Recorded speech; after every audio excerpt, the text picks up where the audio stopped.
रुपाली चाकणकरांना अटक व्हावी अशी मागणी सुषमा अंधारेंनी केली आहे। चाकणकरांची नार्को टेस्ट झाली पाहिजे। चाकणकरांनी पीडितेचा आवाज दाबण्याचा प्रयत्न केला असाही आरोप अंधारेंनी लगावलाय। तर हा सगळा संघटित गुन्हेगारीचा प्रकार असल्याचा संशय देखील अंधारेंनी व्यक्त केलेला आहे। तुम्हाला 1 वर्षापासून कल्पना होती, तुम्ही पीडितेचा आवाज दाबायचा प्रयत्न केला, संघटित गुन्हेगारीचा हा प्रकार होता, त्यामुळे तुमची नार्को टेस्ट झाली पाहिजे आणि तुमची अटक होणं गरजेचं आहे। या मागणीवर मी ठाम आहे। सगळ्यात महत्त्वाची गोष्ट की काल राजीनाम्याचे निर्देश गृहमंत्र्यांनी दिले। खरं तर सुनेत्रा वहिनींनी ती हस्तक्षेपाची वेळच येऊ द्यायला नाही पाहिजे होती। सुनेत्रा वहिनींना नेतृत्वातला खमकेपणा दाखवण्याची काल एक संधी होती, ती संधी त्यांनी दवडली। तर खरात प्रकरणात अनेक मोठी नावं समोर येतील असं ठोंबरे पाटील म्हणाल्यात। अजित पवार यांच्या अपघाताशी निगडीत अनेक डॉट समोर येत आहेत।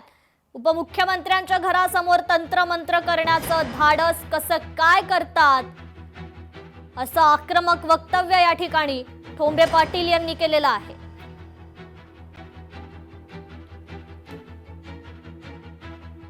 महाराष्ट्राची एप्स्टीन फाईल निघणार आहे।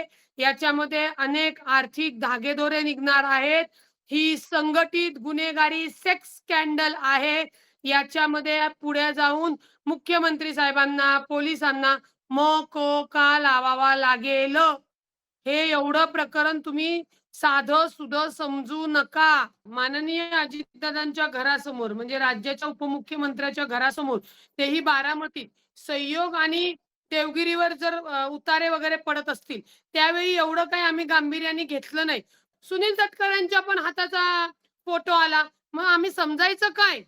म्हणजेच अशोक खरातच्या माध्यमातनं अजितदादांच्या घराच्या बाहेर उतारे झाले होते का याची चौकशी झाली पाहिजे, तपास झाला पाहिजे आणि त्या तपासामध्ये जादूटोणा विरोधीच्या अंतर्गत गुन्हे दाखल व्हायला पाहिजेत। लोकशाही मराठी ऐका, पहा, जागरूक रहा।